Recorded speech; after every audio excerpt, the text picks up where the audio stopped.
Welcome to the American Business Podcast. I'm Kevin D, your host. I'm welcoming you to the first episode of the American Business Podcast in 2026. This is episode 122. I'm happy to have you today. We are very excited for 2026. We had great plans, and I'm happy to welcome you today. Quote of the day. As you know, we have a great partnership with missionstatements.com. Today's quote is, many of life's failures are people who didn't realize how close they were to success when they gave up, from Thomas Edison. And today's number is 13.8. There are 13.8 million women-owned businesses in the US. We have a great guest today, and we'll talk about female-owned businesses, female entrepreneurship, and many other education and informative subjects.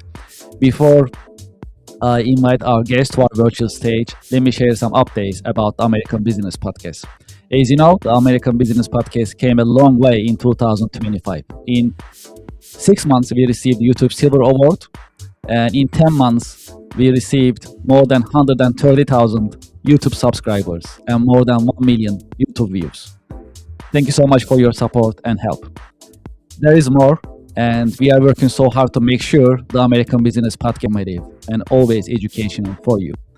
Having said that, I'm happy to announce that the American Business Podcast is now available in international editions, with international editions, as ABP Espanol, ABP German, ABP French, ABP Hindi, ABP Portuguese, and ABP Turk.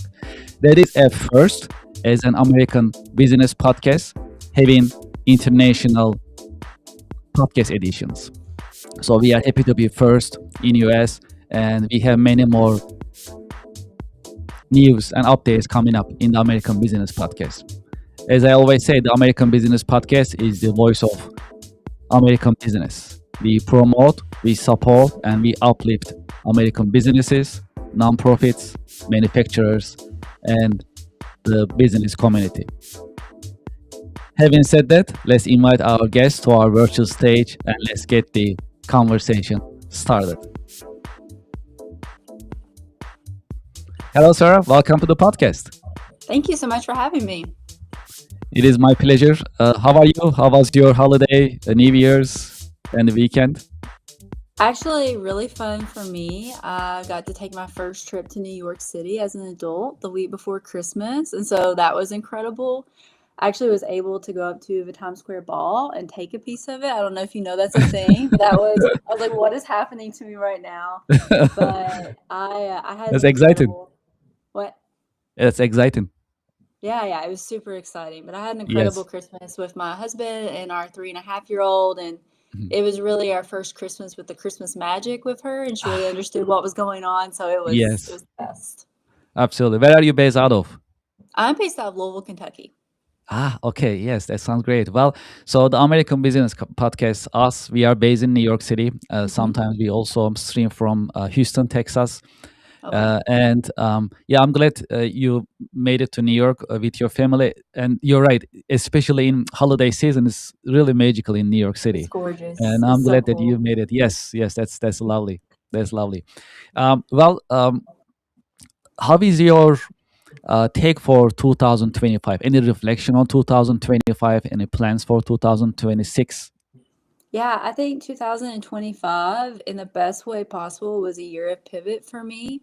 As we'll get into talking about, I am the exited founder of a business, and it was my first year really outside of my business and kind of figuring out, how do these really cool entrepreneurial tools and skills that I have now translate into, okay, what is my next endeavor? Or what does success feel like to me today? I feel like I spent a lot of time in 2025 even just like redefining success, because for a long time success was the sale of my business or a metric or something like that. And I think for me now, success is more of a feeling for me.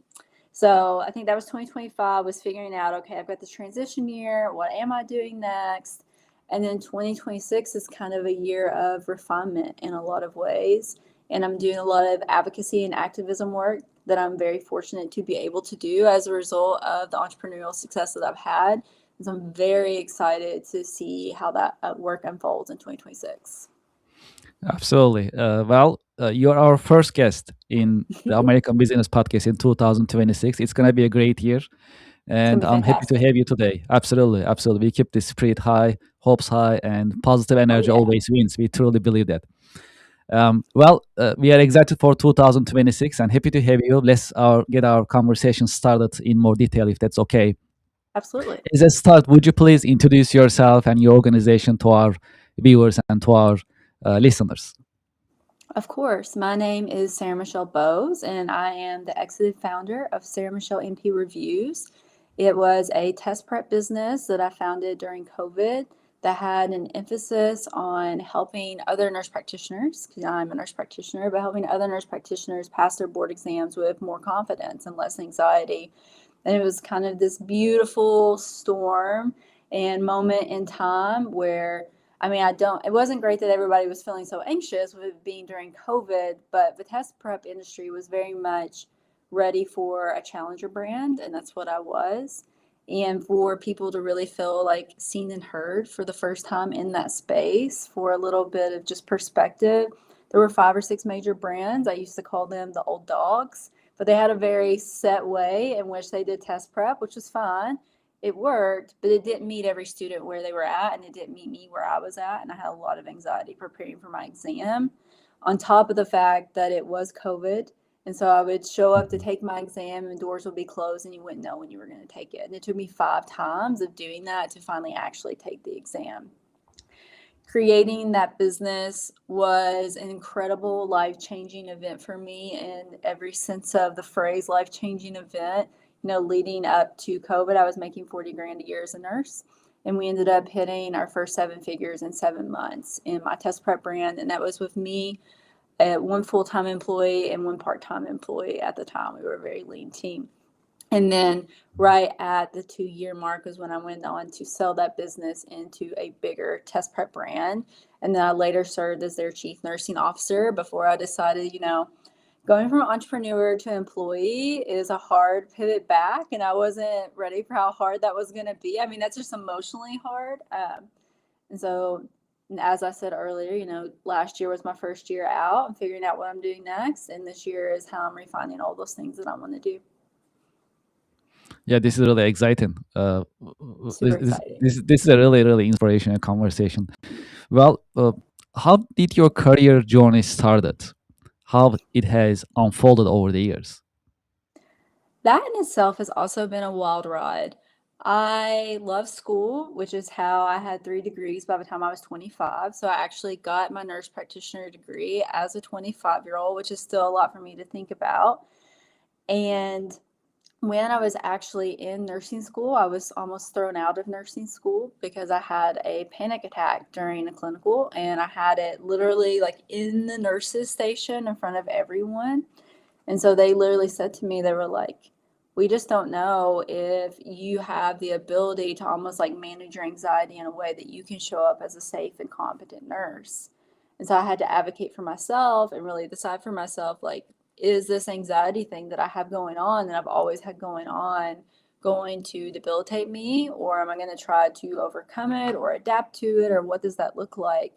And so I really kind of hedged a bet on myself when they asked me to leave, and I decided to stay anyways. But that ended up being this really cool, kind of incredible 360 moment that I had later, because it's what eventually led me into teaching. And so about a year after that course where they asked me to leave, I started tutoring for that course and teaching other students how to pass that really hard and what felt like impossible course.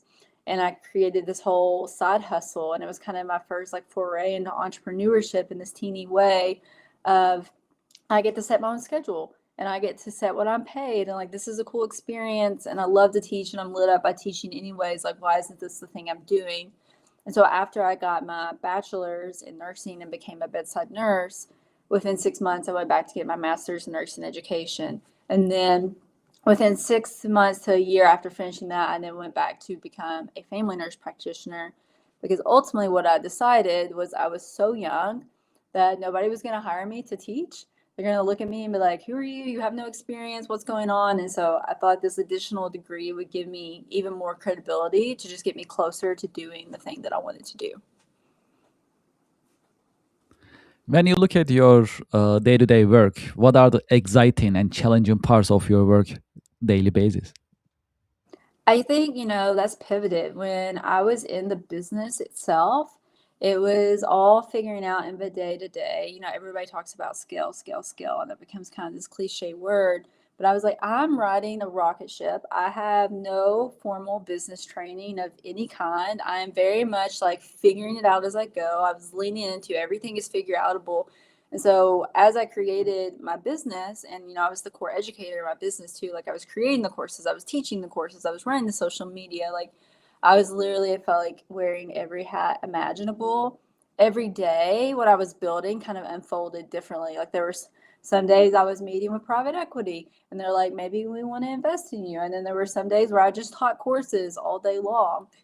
I think today, my day to day looks very different, but that different doesn't necessarily mean bad. And I have a lot more freedom and choice in what my days look like versus I felt like my days used to run me a bit when I was running my business. And as a result, last year, I very much we haven't spoken about it yet, but after I exited my business, I actually had a medically complex child. And so I felt really inspired to write a children's book about heart defects because my daughter was born before heart defects. And my day to day today will look like earlier, I'm actually opening up my own publishing imprint to do that because, it'd be really hard to take the entrepreneur out of me. So I'm like, how do I make this whole publishing process? Like, how do I refine on that? Like, could I be Yes, challenging, like a challenger brand in that way, right? And so I was absolutely. reviewing the website for my new publishing imprint, and I was kind of refining some of the pages in my book before it comes out next month. And it's really fun that every day looks a little bit different right now, but it's almost by design for it to be that way because I put in all of this work over these last few years to build and sell a business. And I feel like I'm just now at the point where I really get to like enjoy that. And I think that's important too, remembering for people who are entrepreneurial, it would be so easy to just jump immediately into the next thing. But I intentionally wanted to take some space and I intentionally wanted to like find the things again that I enjoy.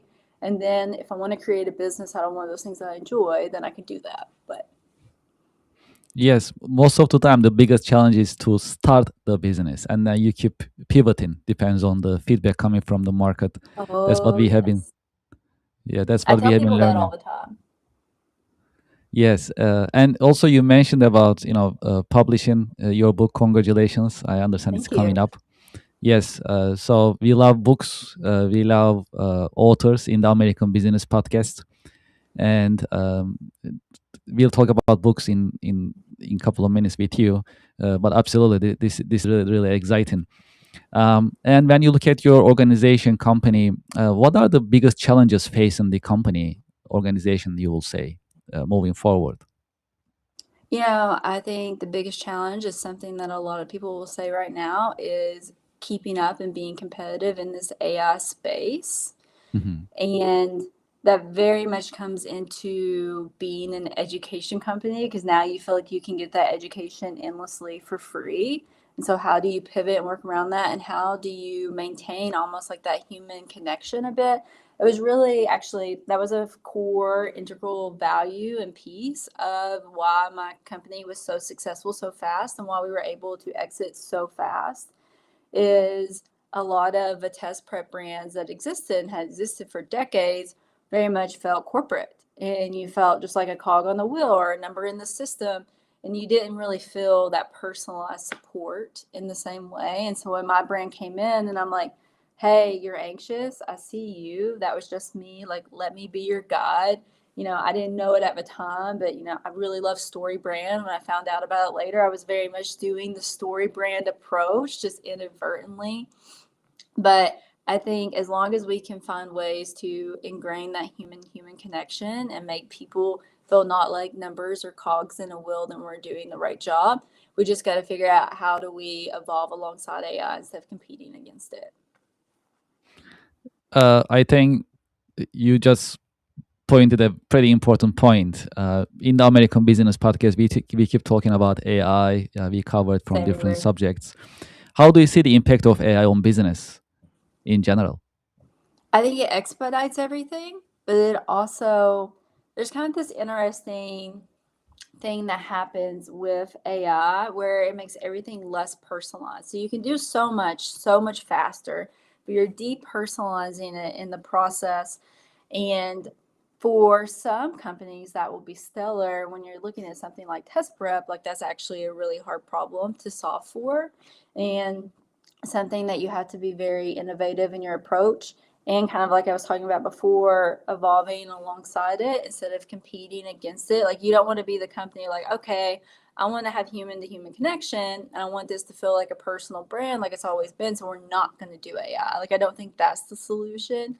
I think, you know, AI tutors can be wonderful adjuncts to a test prep brand and those sorts of things. Yes, and to your point, in terms of education nowadays, that's the conversation, right? So how the AI will shape the education and higher education in general. Will there be any universities in the future or education institutions, or AI will drive these process in the future? Do you have any take on that? Um, I don't think I necessarily have a take on whether, education is going to fall apart in the next 10 to 20 Mhm. years as a result of AI. But I do like the idea and vision of when I was getting my master's in nursing education, actually, I did a really cool program through Western Governors University, if you've ever heard of it, where it was considered to be competency-based learning. And so you didn't have to do any of the adjunct courses or pieces. It was very focused in on what you were trying to get a degree in. But Mhm. also you could literally log into the class on day one, and if you could pass the exam, then went ahead and got your grade for the class, and you moved on to the next class. And so I was able to expedite getting my degree because of that. I think it would be cool to see a pivot to more competency-based education, because that was a phenomenal experience for me to be like, why am I taking a full semester long course about something that I already know and understand? Like I need to move on to the next thing. And so Mhm. my hope and vision for education is pivots to more of that moving forward. Yes, yes, I think that's a great point. Yeah, it needs to also evolve. I mean, the old way of teaching needs to change with the technology, with the approach that just you mentioned. And it looks like there's a trend slowly. That's what I'm seeing in the market, but it'll take some time to see it in general. Eventually, that's an industry.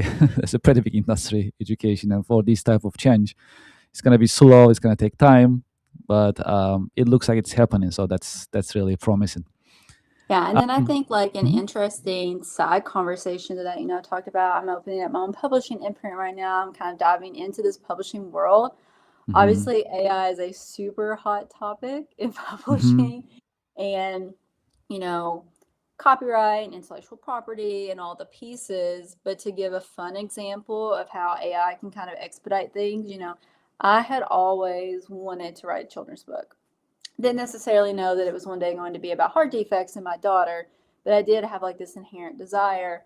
And something that was always a barrier for me is how will I create images for this book? Like, I'm not Mhm. connected in the publishing world quite yet. I'm like very much getting connected now, but I'm not connected in that way. And how I'll do this, like, I'm not an illustrator. And last year, when ChatGPT released that they were going to be able to make their own images, that was the first thing I played around with. I'm like, could I create images that I could one day use in a children's book or would like use as a foundation? And it was so fun because literally the weekend that ChatGPT unrolled their image creation feature, I wrote my entire children's book that weekend because that's me as a person. I like to move fast. Actually, some of my best business advice is to literally just start. Like, if you have the idea, just do the thing. So I had the Speed. idea, I had the Mhm. ability. Speed's so important. Yes. And so I wrote the whole children's book in a weekend. I got some baseline images out of ChatGPT, and then I was able to use those foundational images to send to an illustrator to them one day create what is now my book, which is really cool. Yes, absolutely. That's actually a great example what you just mentioned in terms of utilizing AI to do something as a tool. It's a So tool. that's as a tool, yes, because it really mess up sometimes. I mean, you experience it yourself that you ask questions. I had a experience actually last year in December. So I was trying to I had an idea about the podcast. So I said, hey, let's talk to some of the LLMs, right? So I pull up for three, four of them, and I start asking questions. And one of them really just lost it, and then hey Kevin, this is great. It is a war. You'll be the commander of the war. And I was like, this is just an idea. I mean, slow down. So I was so surprised. You're like, how did So we get here? it was so funny. It just carried away, and I had to stop it right there. But it's an example. We are adults, we are seniors, so we understand it. We can just stop it right there. But I was really worried about the younger generation, right? So if you just first time experiencing these, and then AI takes you to some other world in some other direction, that is scary in Yeah, my terms of big thing with AI that utilizing I it. talk about a lot Hmm. is just discernment. Like, you have to use discernment in every interaction. You have to remember that it's a tool. Like, I never would have used AI to write my children's book, if that makes sense. Like, I wanted to write the story, and then I used the adjunct tool to create the baseline images to then one day become the book, right? But it can't be a one-stop shop. Hmm. Hmm. And regarding your publishing company, so what type of books are you planning to publish? Children's books exclusively, Okay. and books really centered around healing, compassion, and inclusivity. When I had my daughter, and we were very much into books in our house and trying to find books to fill our home that talk about her condition and condition of those like her, I found less than 10.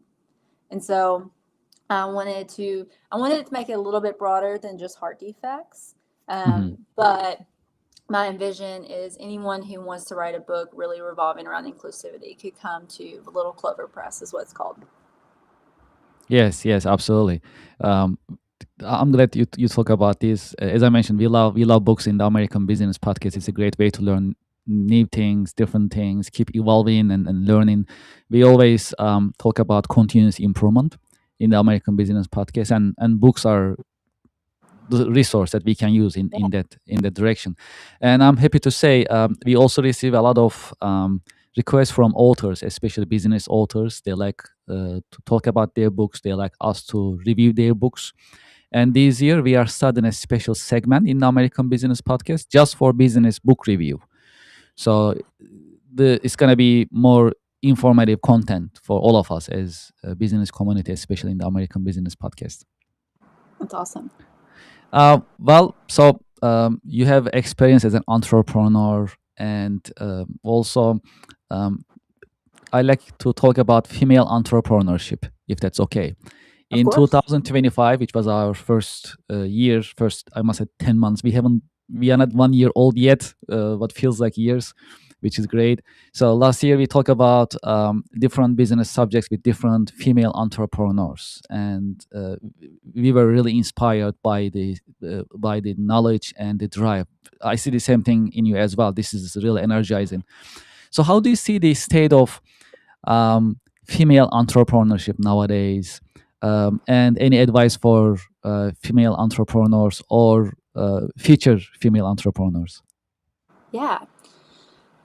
I think there is a lot of things. I think the thing maybe that I searched for the most in my entrepreneurship journey, specifically as a female entrepreneur, was other female entrepreneurs. Like, I really wanted that community piece, and I wanted people that really like understood what it's like to walk into a room, and here I am thinking about potentially selling my business, and I log onto this Zoom call, and the 7 people in there are all men, and I'm the only woman in the room.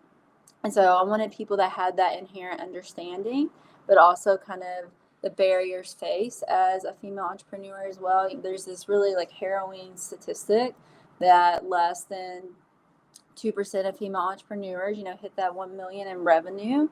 And a lot of that are gaps in funding, but a lot of that I think is a gap in confidence too. I felt like the journey of my business was really the journey of my confidence in myself. And I kind of got to have this cool culminating moment because as I was in the process of selling my business, the company that I eventually sold to, they made an offer to me that I at first turned down. And I had a broker at the time who literally told me I was insane, like, quote unquote, he's like, "You're insane." And I'm like, "No, listen, there's a couple of things, but I would say the core piece was I was really betting on myself again. I talked about earlier betting on myself when I was in nursing school and deciding to continue that journey. And when I got the offer and it wasn't close to what I needed or wanted or had envisioned, I had to really like take that risk and take that gamble to bet on myself. But it gave me so much confidence in that moment to do that. And I think everything building up to that, as I tried to find more community and find more education and find more books and more podcasts and all the pieces, we're just searching for that confidence. I do think that it can also be hard as a female entrepreneur to find the right communities. And I think you've got to find one that fits for you. Like, I, I'm from Louisville, Kentucky. I don't think simple is the right word, but I feel like I'm very like humble and grounded in my life and my approach. So if I'm going to a female entrepreneurship event and there's like a designated like color dress code by day and like those sorts of things, that's not really my vibe. So you've got to figure out like how do you narrow that down for yourself and what does that look like and what feels good to you.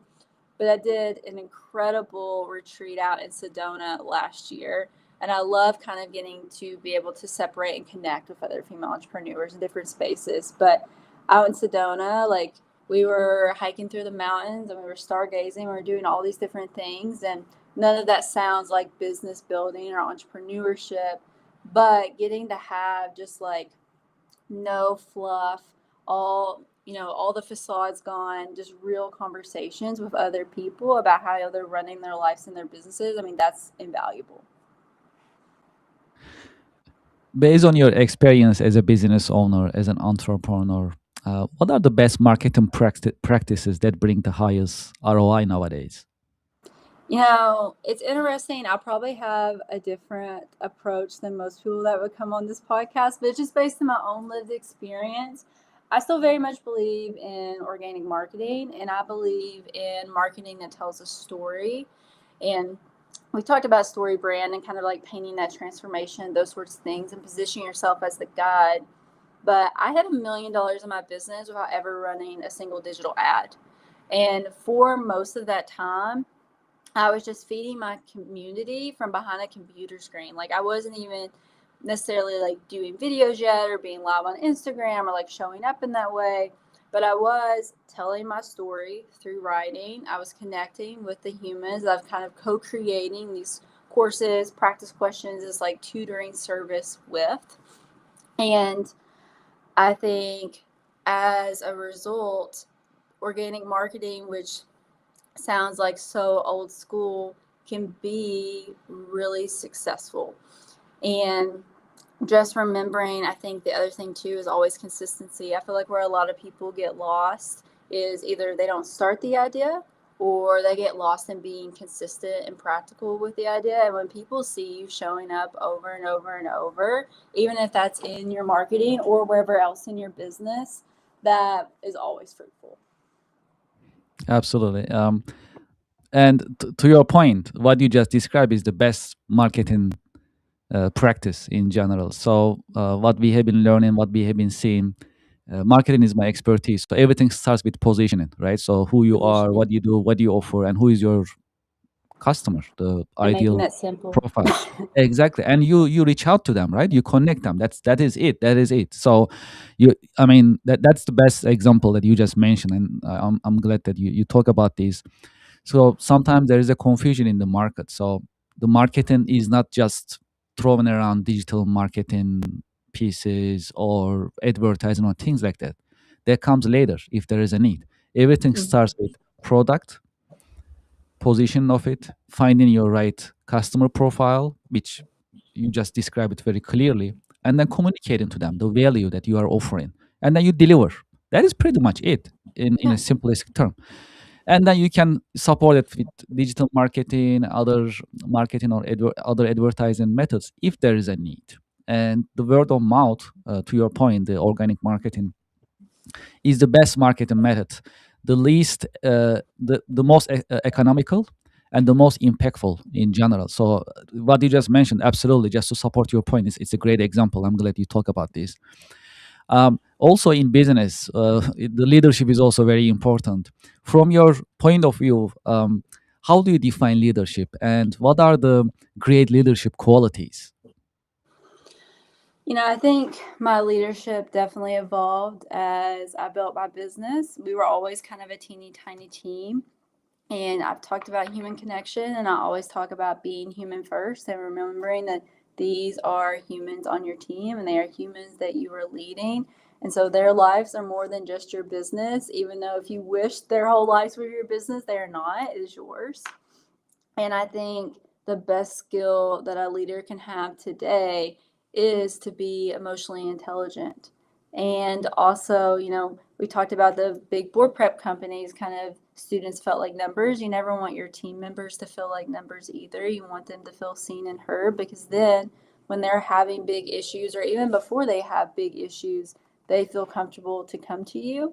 And I definitely like a lot of co-collaboration amongst the team. Like, you can be in a leadership role and still have this beautiful space to collaborate and co-create and do things together, and reminding everyone like we are a team. Like, we're never opposing forces here. Like, we are all on a team together, and we're all trying to do our best together. And I think the more that you lean into that team mentality and reminding everyone that we're on the same page, we're on the same team together, it's super beneficial. Do you have any role models? Have you had any mentors that help you shape your career journey over the years? I think my first business coach is always the first one that comes to mind. Her name is Becca Pike. And I'll never forget the first day that I called her, because I had hit 250K in my business. This had happened in about 4 months' time. I was kind of panicking, to be honest, because it was just me and only me. And I didn't have a functioning website at the time. It was very early stage for me and my business, even at that dollar volume. And that, just to give some perspective to my business, like, I had made 250K without a website. Like, that was all through Facebook Messenger and Venmo and Cash App and PayPal and all these things, which is so cool. But I was pretty fried pretty fast. Like, I talked to every student completely on my own. I had no clue whatsoever how to delegate or build a team or build infrastructure, all those pieces that a lot of people probably would have had figured out by the time they had made that much money. But she was incredible to me, number one, in just building the business basics. And number two, making me lean really, really, really hard. And I do mean so hard into my authenticity and my transparency. I had created this kind of mental health test brand, but I was afraid to show my face in a lot of ways. Like I talked about, I was like hiding behind a screen. And so she was like, just show up exactly as you are, and people are going to love it. And I'm like, no. And she's like, no. She's like, you are the brand, you are the story. Show up as you are, and it's going to explode. And she was exactly right, because that's how, from month 4 when we made 250K to month 7 when we had already hit 1 million, like, that was a big driver in doing that. And so I'm forever grateful to her for just having this, like, I believe she calls it like radical authenticity, and like just radical acceptance all the time, and just leaning in really hard. She's incredible. I love it. Radical authenticity. That's a Mhm. great concept and makes a lot of sense. A lot of sense. If there is one key career lesson that you learned the hard way, what would it be that you can share with us? I think the thing that I thought was always a strength, but then eventually I realized it wasn't. It was kind of pushing through my anxiety. And for me, I now have diagnosed OCD, so I kind of have a better framework around my brain and how it works and how I created my business and how I ran it. But I didn't get my OCD diagnosis until after I had already sold my business, actually. And so I used to push through, and really like push myself to my absolute limit, almost like to a point of collapse. And I think what I was actually trying to do in my business by working so hard was outrun my anxiety and outrun this giant fear of uncertainty all the time. But, big shocker, newsflash, everything in life is uncertain, even if you think it is certain. But I think career-wise, big career lesson for me is you can only push through for so long, and then it's going to catch up. And I kind of had that big catch-up moment in my life after A, I had sold my business. So that was a big identity shift. But B, getting my daughter's diagnosis as well. It was kind of a double whammy. But it was a beautiful catch-up moment in the sense of it was really hard, but it led to me eventually getting my OCD diagnosis. And now I have so many better ways to work with my anxiety and figure out how I want to run my next business in kind of a more sustainable way instead of a hard and fast all the time kind of way. Well, just like you mentioned, sometimes there are challenges we need to face. Sometimes there is hardship. How to stay motivated and inspired in times of challenges and uncertainty in I business? think it's always reconnecting to your values. Like, what do you value most in life? And when I come back to those consistently, I'm always motivated. One of my values is storytelling. And that sounds like a weird value, but it's something that I feel like is a skill of mine, and it's helpful and it's impactful to other people to tell my story in all kinds of different ways. I have my mental health story, but I also have my story as a medical parent now, and my story as an entrepreneur, and helping people rewrite narratives. So, all that being said, I think figure out what your values are is step one. If you don't know what those are, and you've really got to kind of define them down. Like, you can't just be like, I value flexibility. Well, in what way do you value flexibility? In what parts of your life do you value flexibility? When I think about flexibility, I'm always thinking about it from an OCD perspective, in the sense of, with OCD, it would be really easy to have a lot of rigidity in your life and be really fixed a lot of the time. And so when I'm thinking about flexibility, I'm thinking like, how easily can I pivot? How adaptable am I? And kind of like graining that down a bit further. But the more you lean into what you value, the more lit up you're going to be. And I feel like everything is easier as a result. What is your biggest interest and passions outside of work? 1000%, and this is going to sound like a hard left pivot, but it's a lot of fun for me, is actually astrology. Astrology is fascinating to me in my brain, which is so funny as a nurse practitioner and like an exited founder. But I actually have my own astrology podcast that I do with a friend. And it was Wow. something that I started last year as a result of leaving my business and figuring out, okay, what things do light me up? What is fun for me? Like, is this something I want to create a business out of? And so the podcast kind of became an experiment in some ways of like, how hard do I want to lean in? But yeah, astrology is a blast for me. Yeah, this is really exciting and different from what you've been just Totally talking about. different. So this is really, really exciting. Yes, yes, absolutely. Yeah, it's really cool. How did you get started with? Crazy Yes, I enough. hate to ask. No, it's a great Very question. interesting. Yes. And it's a great story, actually, because I was in the process of deciding if I wanted to leave my former business because, the entrepreneur to employee pivot was hard for me. And I was talking to my accountant about it because my accountant was my fractional CFO in my business. So we've been together for a while. We're pretty similar in age, so we're friends in a lot of ways. And so I was telling her, like, I'm making this big decision. I'm uncertain. I'm figuring things out. And she was like, well, what's your birth time? And I'm like, what do you need my birth time for? Like, what are you talking about? And of all people, my accountant has been into astrology for the last 5 years. I had no idea. And she was like, I would love to look at your chart and see what's going on for you right now. Because she's like, obviously something big is changing and shifting in your chart. And she got me an appointment with her astrologer. And that astrologer knew down to the day I decided I was probably going to leave my business. And she like knew a couple of different dates. And I was like, well, that's fascinating And then she predicted something about the future. And I was like, well, we'll just see how this unfolds. And everything she said came true. And I was like, okay, there must be some merit to this. So I spent a lot of last year studying. And then as I studied and learned more, I just applied it to the podcast. And I was like, almost that same thing of come learn alongside me.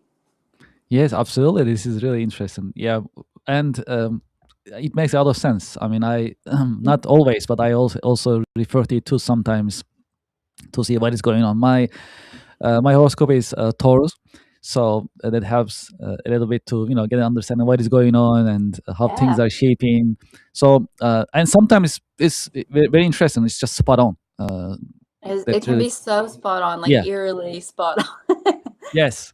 So that's very interesting and good to learn. Yeah, appreciate it. Thank you for this insight. Um, okay, great. Well, if you had a chance to go back history, personally or historically, to what time period would you like to go back and why?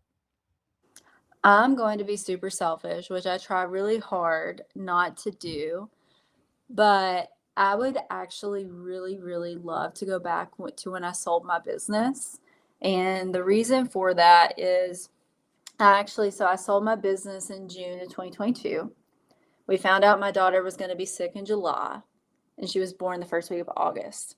And so I wish that I had known that June to July window was kind of my time window to celebrate and bask in the glory of selling the business and doing the thing and take a pause.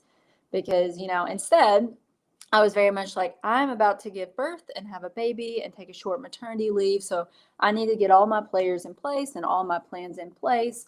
And I didn't really get to take that moment to celebrate this really big thing that I had worked towards and to have this like moment with my husband of like, oh my God, we actually did the thing. And so I would love to go back to that very small window of time. Is there a book, a movie, a show that help you shape your career perspective over the years? I think the most pivotal book that I read when I was creating my business was Who Not How. I'm sure it's probably been talked about on here before. It's a great book and it really just like zones in like, okay, what do you actually need to be responsible for? I loved being the creative in my business, but there were a lot of things in my business that I really didn't love and I really need to delegate and outsource. And I think thinking about it through the who, not how framework gave me great positioning to be able to move forward as I build out my team. And then I'm actually going to add in a movie too. It's not business related though. There was a movie that I watched right before my daughter was born called Something the Lord Made. And it is completely focused around basically like the first open heart surgery and how that evolved. And actually, the first open heart surgery was to try to fix my daughter's defect that she has today. And seeing the innovation and the creativity and the pioneering that went into kind of like the origins of what created the possibility for my daughter's future today was super inspiring. And I think about it a lot as I do advocacy work because this congenital heart defect space that I'm in with my daughter is still a relatively new area of medicine. And there's so many incredible and inspirational pioneers today doing really cool things. And so I think about that movie a lot. What is the best career advice, business advice that you ever received? And what is the worst one that you ever received? I would say the worst advice was when my broker told me that I was insane and I should sell for half the valuation of what I wanted. I am so grateful that I did not listen for a single second and I very much like stood in my agency and stood in my power and I'm like, I know your experience. I know you think this is insane, but I don't feel that way whatsoever and I have to lean into that.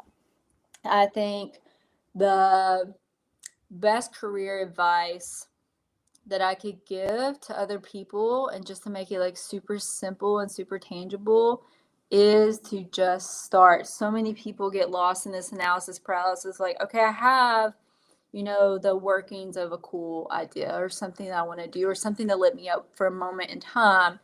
And now I'm going to bog it down of like, oh, to have a business, I probably need a website, or oh, to have a business, I probably need to have a business card and Instagram and all this stuff. And I think part of the beauty of the test prep brand that I created was I had an idea. I spent a week getting it all together. I recorded the thing in a weekend. And by the next week, so literally 1 week from having the idea, I had the first iteration out. And I'm just like, here, try this. Tell me what you think. Let's co-create together. Because whatever you create in the beginning is not going to end up being what the end product is anyways. So you might as well get something out there, see if it resonates with people. And then if it does, you can co-create, collaborate, pivot, iterate, all those things that were going to happen anyways. Absolutely. Yeah, it's the lean model. So you come up with the product, you get the feedback, you make the changes, and then you offer it again, and then you get the feedback again, and then you make the change. You keep pivoting as it goes based Over on and the over. feedback. And Absolutely. yeah, with the speed that you mentioned, it can be really effective in terms of getting results. Absolutely, that's a great use case that you share with us. Um, well, is there any question that you had expected me to ask you, but I didn't ask you? I think the only thing that maybe we didn't talk about that I would have loved a question about is I'm actually kind of writing. It's not completely a business book. I'm going to throw that out there. It's not completely a business book, but it is going to talk about the journey of my business and kind of a journey of my life. I'm writing a memoir right now as well. Oh, And it wow. Please takes tell us about it. yeah, it takes so much longer than a children's book. Children's book's like, okay, weekend and done. I got it. It's beautiful. And my memoir, I'm 100,000 words in now. And so now I'm like chopping and rearranging. Mm, But it kind of paints the story of how did I go from someone who was almost thrown out of nursing school and also grew up in a really poor part of the country in rural Eastern Kentucky to then becoming this exited 8-figure founder and philanthropist and author and activist, and how do all those things string together and kind of my mental health journey along the way. And so I think my memoir, when it's done, is going to be incredible, but we're just not there quite yet. yeah, this is really exciting. Love to learn more whenever you are ready. And whenever you are ready, we can also talk about in the podcast as well. And because we are in the American business podcast, I have to tie it into it because it just makes sense. What you just described, like having the nursing background and then being an entrepreneur and having other activities at the same time and start a business, grow a business, sell a business, and start another one. This can only happen in the United States. I can tell you Oh, right yeah. now. We are really lucky. This is a great It's country. wild. Absolutely. I'll just say it out loud because that's why we name it the American Business Podcast because we are really proud of it. I also experience myself personally as well. My business is enterprise software business. I work with small and mid-sized companies, and I learn from them as well as I also have a chance to share my insights. Um, to your point, I see different businesses, different stories, and the success that they actually achieve, and they create value for the business communities, for the country, and that is really inspiring. And to your point, we are really lucky to be in United States, so we can create businesses because the business culture, communities, they support it. That's just how it is. Yeah, my husband is actually, he's taking his foray into entrepreneurship right now and creating his first business, which is a contract distillery. So Mhm. it's That's incredible to be an entrepreneur. absolutely. Well, okay. So we have a tradition in the American Business Podcast. So y- each guest, we ask our guests to leave a question for our following guest. So I have a question for you coming from our previous guest, if All that's right. okay. So the Mm-hmm. question is, if you will start it all over again, would you do it again in terms of your business? Oh, 1000%. Like without a doubt, I would run head first. I would probably run even harder at it because to think about where my life was when COVID started, like not only where my life was, but the life of my one day future employees, of my family, and even, as a result of the sale of my business, we were actually able to do this really cool legacy gift to our local children's hospital where we donated $15 million and they actually named a unit in our daughter's honor. Um, Thinking about all the cool ways that our money has impacted the lives of not only us, but the people around us and the philanthropy work that we're able to do, like I would just run so hard. I'd be like, I am here for it. And it's funny looking back because it took me until I hit $1 million to quit my full-time job at the time because I was so anxious. And I'm like, imagine how much faster the business would have grown had I not been bogged down by my 40-hour-a-week job that I insisted on keeping. But here we are. Yes, yes. Well, your philanthropy is also exemplary. Well, for what question would you like to leave for our next guest? I think that I would like to ask them, what is something that you could do in 2026 to show up more authentically or more transparently or both in your business? Okay, we'll make sure to ask that, and thank you for this question. Do you have any question for me? So you said you're a Taurus sun, correct? Yes. Do you know your other two main signs? Let's see. I think Sagittarius. I think. But I may Sagittarius be rising, mistaken. maybe? Yeah, I gotta double check. Yeah, I'm not so good at it. You'll have to let me know. So for Okay. anyone out there listening that knows their astrology, I'm a Sag rising, which I think people very much get from like listening to me talk about business and philanthropy and all the things. And then I'm an Aries moon. Your moon is like how you feel. So I move through things really fast. I decide fast. And then I'm a Virgo sun. So I very much like to make things real world and tangible. So I always love to ask other people if you know what your big three are because they very much show up in your business too. You'll have to Okay. look So it up. just one is not enough. You also need to have the moon and the sign version of the Yes. horoscope to get a more precise prediction or Yes, the most accurate projection. Yeah. horoscope that you're going to get is reading horoscopes for your rising sign. So if you're actually a Sagittarius rising, you should read horoscopes for Sagittarius. Okay. All right. Well. Yeah. Okay. I'll be in touch. You're like, oh, I'm intrigued. Yeah, I am definitely. Yeah. So that's great. Yeah. Let's have this conversation. Absolutely. I was also thinking about like how would it? I mean, in general, how would it really be applied to businesses or business professionals? Like, let's say, what is the best way to make a great deal, or what is the day that you should be really just don't do anything and just stay away from any type of deal, like based on these. So, just curious. It would be a really, interesting conversation. Yeah, a lot of what I talk to people about with astrology actually, and why I think it's so interesting in business is as a capacity building tool. So I can look at different seasons of the year and be like, that part of the year looks harder. I'm probably not going to launch my children's book because last year I actually planned on launching my children's book in November. And I looked at the astrology ahead of time and I was like, it doesn't look like the right time. And I have flexibility, so I'll push it back to February because February's heart month, for example. And then November came and it was a storm for me. And I was so glad that I did not have the launch of my children's book to add to the other things going on in my life. So I kind of like looking at it big picture for perspective and almost like seasonality. I think the best way probably to describe astrology is like a weather forecast.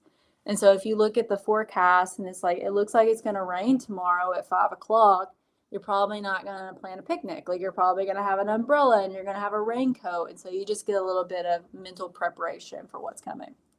Yeah, this is really insightful. This is great. Well, for those who like to continue this conversation with you, what is the best way for them to be in touch with you and learn about your company and your activities? Yeah, absolutely. So my former company that I exited is Sarah Michelle NP Reviews. That's at npreviews.com.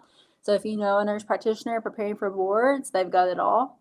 And then if you want to connect with me personally, learn more about my upcoming books, that would be at sarahmichelleboes.com, and it's BOES. And if you are at the end of this and you're like, oh my goodness, what is astrology? Is this real? You can check out Cosmic Group Chat, which is my astrology hobbyist podcast. That is a lot of fun.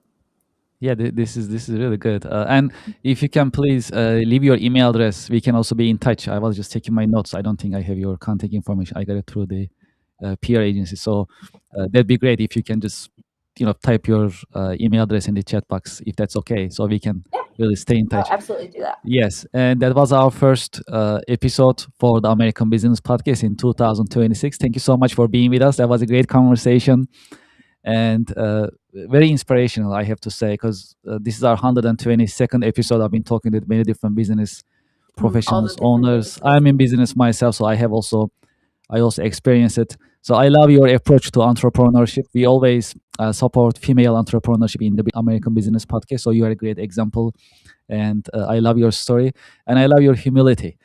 We talk about leadership. We talk about all the time, actually, about leadership in the American Business Podcast. And last year we had a leadership guru. We had the Joe Beauchamp from Team Beauchamp. He joined us and he talked about leadership, fundamentals of leadership, and how leadership is evolving in the age of AI.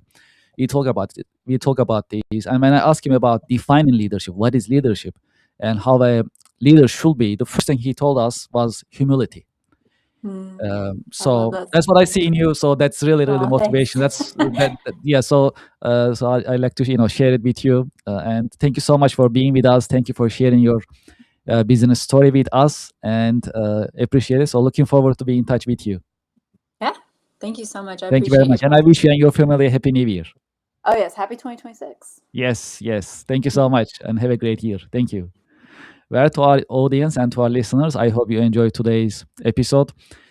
Just to reflect on 2025, we actually brought many different business subjects, and we share them with you. And this year will be a great year, as well as I talk about the American Business Podcast in 2026 with Sarah. And as we learn from her insights, this is going to be a great year for us. We are really, really motivated. And when we look at 2025, actually, it was also very exciting for us in general. We did a lot of things in terms of our success, and what we have actually made it together with your help and support in the American Business Podcast, and with our success in YouTube, as well as having more than 1 million views in 10 months, and having more than 2,000 videos available for you in short and long forms in the American Business Podcast. And also, as I mentioned earlier, we also got listed on imdb.com, which is very rare for business podcast in general. So we managed to be listed on imdb.com in just 10 months. And now we are available with international episodes, right? So now we have ABP Espanol, we have ABP German, as well as let's see if we can also bring them to our screen so you can also see them. So we have ABP Espanol, we have ABP German, we have ABP French, so you can listen to and watch the American Business Podcast episodes in different languages. And these are videos, by the way, so that's also very easy to follow in that sense, and see our guest, listen to our guest, and get the insights from our guests from business point of view, education point of view. We keep the American Business Podcast educational all the time. It is because we believe in continuous learning, and the American Business Podcast shares these educational insight with you. And with that, also, we are also learning from you with your feedback, and from your insights as well. So that's also very, very inspiring. And I also thank you for your help and support in starting the American Business Podcast and growing it with you. The American Business Podcast is not just a podcast, it is actually a business community. That's where we are going together with you, and we are growing really, really fast with your help and support.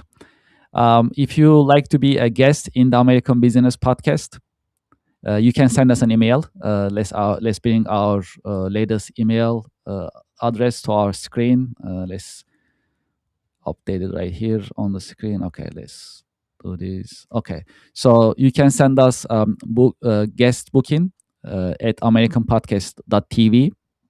That is our new email address for to be a guest in the American Business Podcast. We also welcome advertisers and sponsors. And you can also send us an email, grow my business at americanpodcast.tv.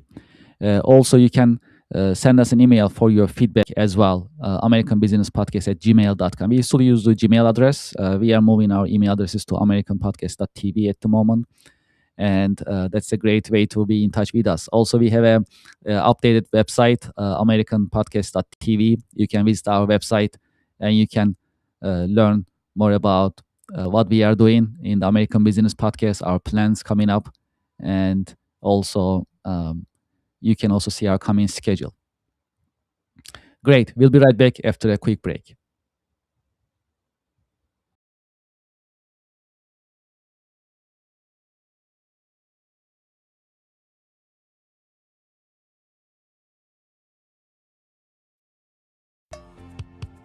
Support for the American Business Podcast comes from Reddit.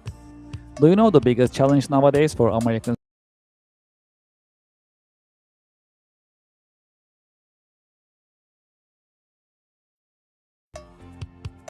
Support for the American Business Podcast comes from Reddit. Do you know the biggest challenge nowadays for American small businesses? That is visibility. That's why we partner with Reddit for Business. Reddit has more than 400 million weekly visitors. Furthermore, Reddit is reliable.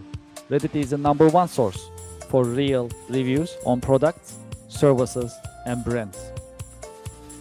There is a promotion going on. When you spend $500, you'll get $500 in ad credit from Reddit. True story. I am a Reddit user. Anytime I need feedback or review for a product or service, I go to Reddit. I get the real answers, real feedback from real people, from Reddit communities. Scan this QR code and sign up for Reddit advertising for your business. Get the visibility for your company, your products, and services. Scan the QR code and sign up today. Thank you for your support.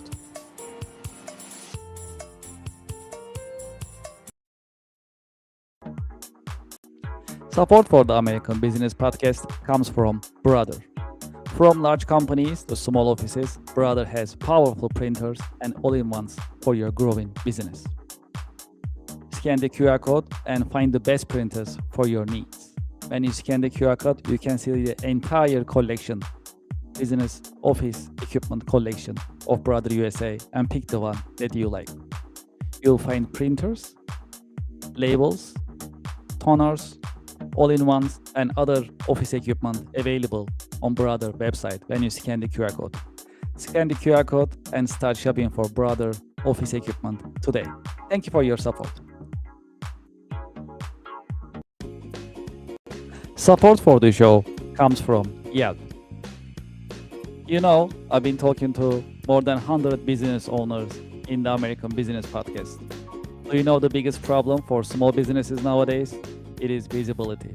That is why you should sign up and list your business on Yelp for Business. I have the QR code on the screen, and when you scan the QR code, the form will show up on your screen and you can sign up on the registration form. It comes with free trial with no obligation. Make it easy for your customers to find you.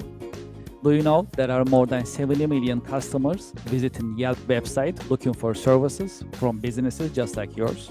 Restaurants, home services, professional services, and many other businesses are being searched on Yelp on daily basis. That's a great opportunity. If you list your business on Yelp, you'll be findable, searchable, and you'll be visible. When you are visible, when your customers are able to find you, you're in business. You can get opportunities, you can get leads, you can build a healthy and profitable pipeline. Consider Yelp for Business. Scan the QR code, sign up, and start your free trial. It comes with free trial. Very comfortable, no obligation. List your business and start getting the results and enjoy the benefits of Yelp Business. Thank you for your support.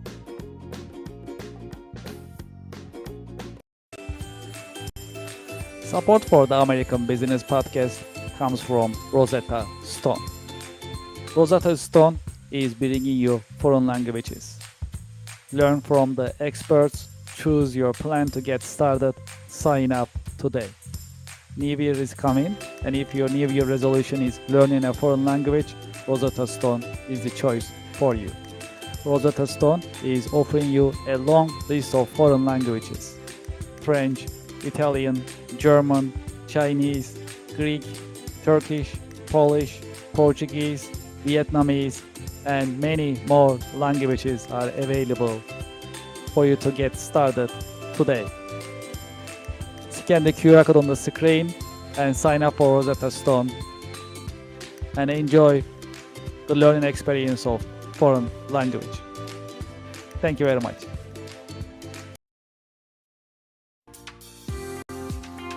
Support for the American Business Podcast comes from YZ. At the American Business Podcast, we always talk about continuous improvement and professional development. That is why we partner with YZ, Trust the nation's largest network for tutoring. YZ helps you find the tutor that you need in many different subjects: chemistry, computer, foreign languages, geometry, English, music, physics, reading, SAT, science, and many more. I have the QR code on the screen that you can sign up and start searching for tutors and enjoy the learning experience and continuous improvement as we always talk about in the American Business Podcast. Scan the QR code and sign up for YZ today. Thank you very much.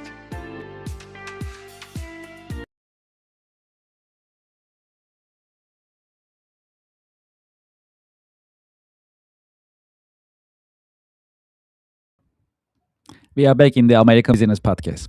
All right, we have updated email addresses on the screen. To be a guest in the American Business Podcast, please send us an email, guestbooking@americanpodcast.tv. To be a sponsor, advertise your business, your products and services in the American Business Podcast, please send us an email, growyourbusiness@americanpodcast.tv. As you know, in the American Business Podcast, we just only talk about American business. We also organize events for networking purposes. That is why we created Connectional America Business Alliance. That's a podcasting plus networking online business networking event. And the next one is scheduled for January.